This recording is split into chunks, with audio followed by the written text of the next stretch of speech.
For the last couple of months, we've been covering the federal government's changes to environmental laws, which are set to bring a new layer of legislation for producers looking to manage regrowth on their properties. This legislation is called the Environmental Protection and Biodiversity Conservation Act, which gets shortened to the EPBC. And two of the big changes to the EPBC that are front and centre for the cattle industry is that regrowth 15 years or older will come under the federal government's laws, and regrowth in areas that are within 50 metres of a watercourse that flows into the Great Barrier Reef will also come under the new laws. So plenty of angst and confusion about these laws. Environment Minister Murray Watt went to Clarkwood, cattle property in central Queensland, to alleviate some of those fears. He's also been good enough to join the Week in Beef. Minister, thanks for coming on the podcast to chat about this important issue. No worries, Eric. Good to be with you, and hi to your listeners. Minister, you've been to central Queensland now and heard some of the issues from those producers. Would you be comfortable firing up the bulldozer on Clarkwood this week? Well, obviously, I'll leave those sort of decisions to someone much more qualified than me, like David Hill, who runs that property.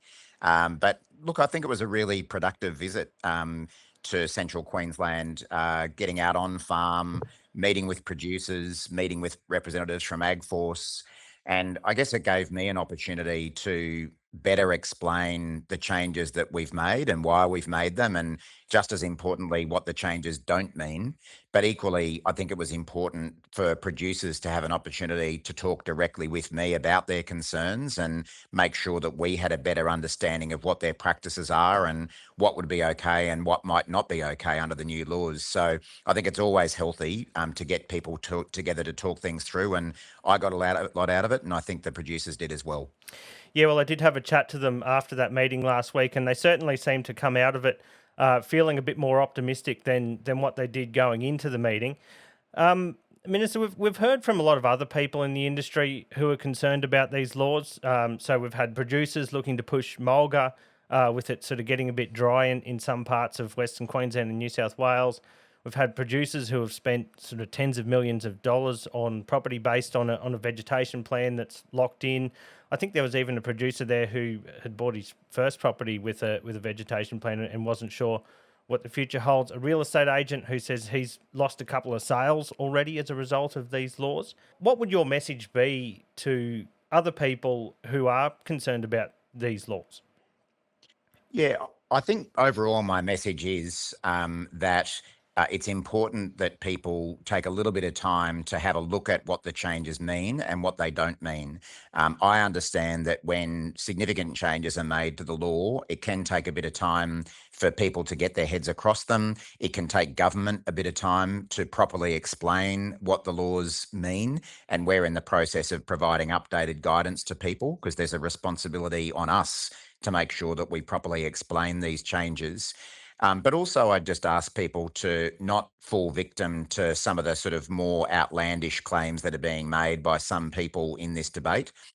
What I found when I met with the producers in central Queensland was that there was a concern that effectively we were saying that there would be no clearing permitted in any circumstances in the Great Barrier Reef catchment. And that's not what we're talking about. You know, as you said in your introduction, really the changes are that from now, because of these changes to the law, producers will need to get a federal assessment and approval if they're looking to clear regrowth that's more than 15 years old, or if they're looking to undertake clearing within 50 metres of a watercourse within the Great Barrier Reef catchment, but only if that clearing is likely to have a significant impact on one of the matters that we regulate at the federal level. So, for example, at the federal level, we tend to get involved if some sort of action, whether it be farming, mining, property development, is going to have a significant impact on things like threatened species, the Great Barrier Reef, those types of issues. Federal governments don't get involved in every single activity that people undertake on their farm or anywhere else. But really what these changes do is bring agriculture in line with every other industry. Already under the law, if someone wanted to build a mine or build new homes or build a wind farm or a solar farm, and if that activity was going to have or likely to have a significant impact on one of those nationally protected matters, then they needed to get a federal assessment and approval, and that's what now will be required for these kinds of land clearing as well. So, as I say, I think the message is that this is a change, and I'm not trying to back away from that. But it may not be, it doesn't mean the end of farming. It doesn't mean the end of clearing altogether. It's about that kind of clearing that does have a significant impact on the national environment. There is also a monetary side of it, Minister. You mentioned a couple of those other industries that you've been saying it brings the agricultural industry in line with, such as mining and housing developments and renewable energy. And when you clear land to do those sort of projects, I guess they are high value projects. You're normally talking sort of multinational corporations or selling houses that you don't get much change out of for $1 million. Has there been any work done to see if whether the agricultural industry, whether there is the funds there to participate in the same regulatory system as these other industries? I certainly acknowledge that, whether we're talking in Queensland or right across the country, there are different scale farms in operation. So you've got everything from your small family farm right through to large grazing properties that are held by very large corporations. And we need to make sure that the scheme we put in place is workable for all these operations, including the smaller players. I think that was one of the really useful points that came out of the visit and meetings that I had in Central Queensland, was that we need to be able to provide easy, simple guidance to producers, so that they're not having to incur huge costs or spend many, many hours going through paperwork, very often to find that they're not going to need to be assessed at all. Because, as I say, we're only really interested in getting involved in clearing that's going to have a significant impact on the national environment, and much clearing activity that farmers undertake won't meet that threshold. And we don't want people having to spend huge amounts of time and money to demonstrate that the laws don't apply to them. So, I'll be honest, and that is something that we do need to do a bit more work on as we roll these reforms out, to make sure that the systems that we put in place are workable, especially for smaller family farms. My guest is Federal Environment Minister Murray Watt, and we're talking about the new EPBC, or the updated federal environmental laws that were passed Parliament at the end of last year. I do want to get into some specifics about this, Minister, because one of the processes that can happen here is that producers can undertake a self-assessment process when, if they have regrowth there that's 15 years or older, and decide whether or not it needs to go to the federal government for further approval. That process, I think, I saw you said, doesn't cost anything except for the time it takes to do it. One thing that does stick out with it, though, is that it seems to put a lot of risk on producers who are undertaking that process. What happens if a producer does go through all the right processes but comes to the wrong conclusion on that Yeah. self-assessment? Yeah, look, that's a fair concern for people to have. And what I can assure your listeners is that our department will be sensible about this when it's making those kind of decisions about whether someone did a genuine effort to self-assess and whether someone didn't. We will be increasing the sort of compliance and enforcement activities that we undertake to make sure that these laws are followed. And I want to acknowledge that most farmers do the right thing by managing when it comes to managing the land that they're operating on. They want to hand down the land in a better condition than they found it to their own kids. But we also acknowledge that there is a smaller group of rogue operators who aren't interested in doing the right thing. And that's where we really want to sort of focus our enforcement efforts. When it comes to decisions by our department about prosecuting people or fining people, they will always take into account whether people have made a genuine attempt to get it right. This isn't about punishing people who try to do the right thing and make an honest mistake. This is about making sure that if people are undertaking wide-scale damaging clearing, that is properly assessed, as it is for every other industry. So what do you put in place to make sure that sort of continues when, say you're finished as the Environment Minister, I'd imagine one day, um, and there might be somebody in the department who kind of sees it a different way. Yeah. What do you put in place to make sure that confidence is there going forward? Yeah. Well, already, even before these changes were made, our department has very clear guidance materials and practice notes and policies about how it interprets the law, and the kind of things that it will take into account. And now, of course, those sorts of things need to be updated as a result of the change, as they always do whenever the law changes.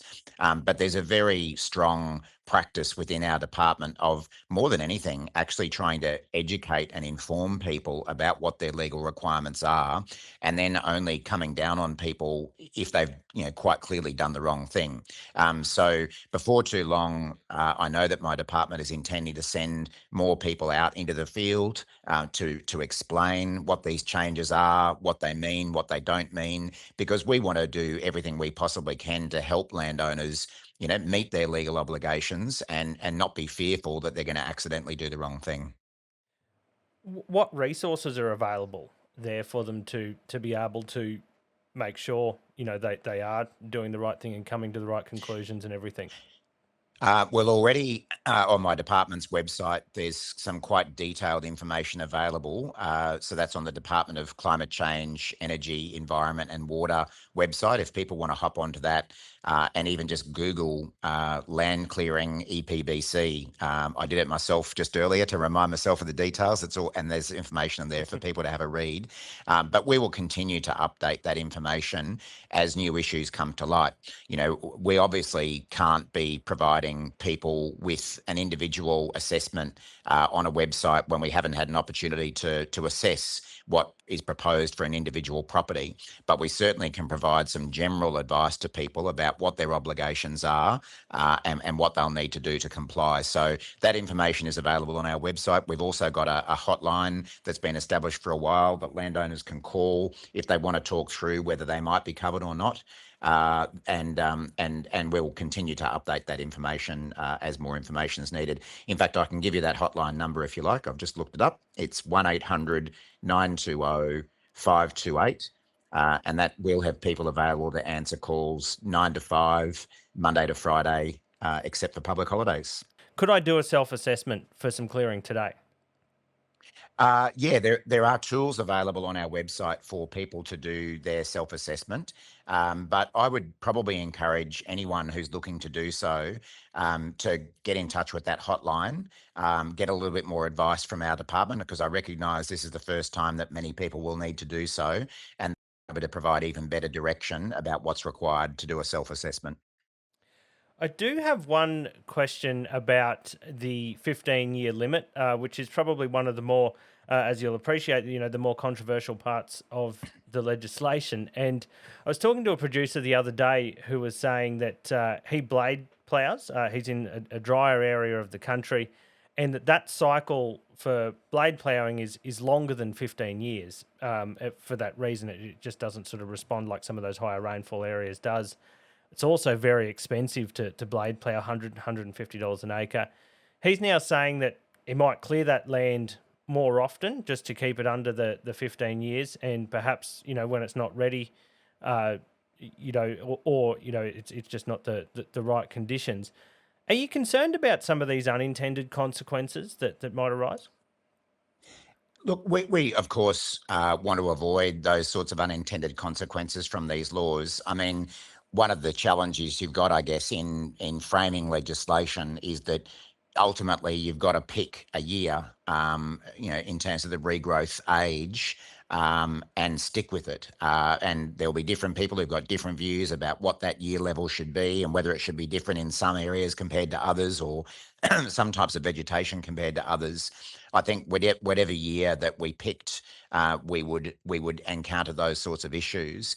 But again, I think the point's really important to recognise that we are not saying that all clearing of regrowth that is over 15 years is banned. It would be regulated if that sort of clearing was going to have a significant impact on the environment. But if it doesn't, then there is nothing stopping someone from doing that kind of clearing if it's older than 15 years. And this is where, again, I really encourage people to get in contact with our department and talk about their individual circumstances so that they can get some tailored advice about their property. You know, for one person to clear regrowth that's 30 years old might have a significant impact on the national environment, but in another circumstance with different types of vegetation in a different part of the country, it may not. And that's what we're looking to do, is to regulate the kind of clearing that's going to have that significant impact on the national environment, and that will be different from case to case. I guess though, could you appreciate why somebody like that wouldn't want to take the risk of even just coming into a new regulatory system? I guess that is possible, and that'll be a business decision for every operator. But what I'm saying is that I don't think that people need to fear that any clearing of regrowth that's more than 15 years will be prohibited. Obviously, we would be taking steps if that clearing was going to have that nationally significant impact, and that's where our case officers are available to provide people with that individual assessment. Just before I let you go, Minister, as far as I understand, one of the next parts of this process is the bilateral negotiations with the state government, or bilateral Mm. agreements on how these laws will overlap with federal and state laws. Where's that process up to? Yeah, so that is one of the other major reforms contained in the laws we passed last year, was to make it easier for us as a federal government to enter bilateral agreements with individual state and territory governments about assessments and approvals. When it comes to land clearing, what that might mean is that we could enter into an agreement, for example, with the Queensland government, where they undertake assessments of whether particular clearing activities not only meet Queensland laws, but meet federal laws as well.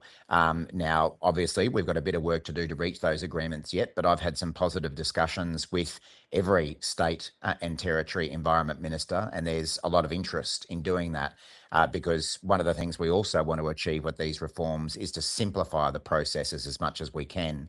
You know, when it comes to things like housing and other projects, we have seen too many projects held up in that kind of red tape and different processes required by state governments and federal governments. And the more that we can simplify them, the better. So some really positive discussions underway already. And over the course of this year, I'd like to think that we can announce some of those bilateral agreements being finalised.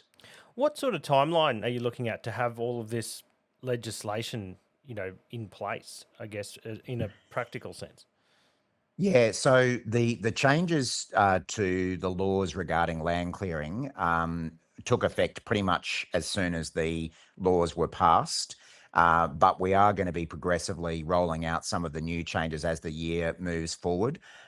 Basically, the whole of the amendments will commence in December this year, if they haven't been brought into effect at an earlier stage, because we can switch on certain aspects of these laws at an earlier date if we choose to. But in the meantime, as I say, there's a lot of other work to be done, entering agreements with states and territories, drafting and developing new national environmental standards that development will be measured against. A lot of that activity will be taking place in the first half of this year, but we're trying to set a really cracking pace in getting this up and running as quickly as we can. Well, we'll no doubt keep an eye on it as it develops. Thanks so much for your time. No worries, Eric. Good to talk.